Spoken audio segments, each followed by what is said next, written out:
Hello everyone, আমি তোমাদের সবার প্রিয় শ্রেয়সী। তোমরা কেমন আছো কমেন্ট সেকশনে জানিও। তো আমি কিন্তু অনেক দিন ধরে ভিডিও করা ছেড়ে দিয়েছিলাম, তো আবার ভেবেছি স্টার্ট করব। তো তোমরা কিন্তু আমাকে সবাই সাপোর্ট করবে আগের মতন করেই। তো এখন কিন্তু আমি চুলটা আঁচড়ে নেব। তো ঘুম থেকে উঠে আর আঁচড়ানো হয়নি, এখন তো আঁচড়ে নেব। আর আজকে ঘুম থেকে উঠতে প্রচণ্ড লেট হয়ে গেছে। তো দেখবে আমি এক চুড়ি মেরে একদম রেডি হয়ে চলে আসবো, চুল একদম আঁচড়ে।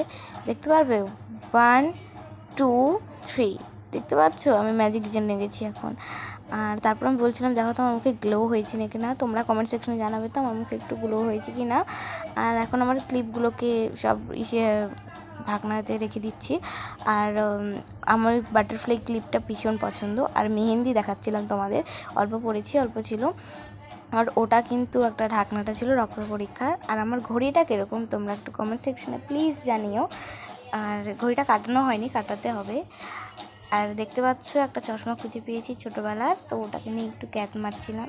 তো স্টাইলিশ পুষ্পারাজ স্টাইলিশ, পিছন থেকে দিদি চলে আসছে, আমি লজ্জা পেয়ে ক্যামেরায় অফ করে দিয়েছিলাম। তারপর বলো তো এই কানেরটার কত প্রাইস মনে হয়? এই কানেরটার বেশি প্রাইস না, এটা আমি একটা কুরকুরিতে পেয়েছি। আর এটা আমার ভীষণ পছন্দ হয়েছে, আমি রেখে দিয়েছি। আর এখন গুছাচ্ছিলাম সব কিছু, ক্লিপগুলো সব একটা বক্সের ভিতরে ঢুকে রাখছিলাম।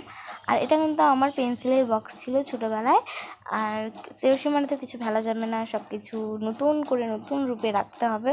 আমি এটাকেও রেখে দিয়েছি, এটা আমি কাজে লেগে যায় এখন। আর গোছাতে গোছাতে এত গরম লেগে গেছে, মা খাবার নিয়ে চলে এসছে, ম্যাগি বানিয়ে নিয়ে এসছে। সত্যি মায়ের হাতে রান্না খুব টেস্টি হয়, আমি যতই চেষ্টা করি এরকম ম্যাগি কখনোই বানাতে পারি না। আমার মন প্রাণ সব জুড়িয়ে গেছে এটা খাওয়ার পর। তো ওটাই বলছিলাম। তো তোমরা ভিডিওটা like comment share and subscribe করে দিও। এরপরে কীরকম ভিডিও চাও কমেন্ট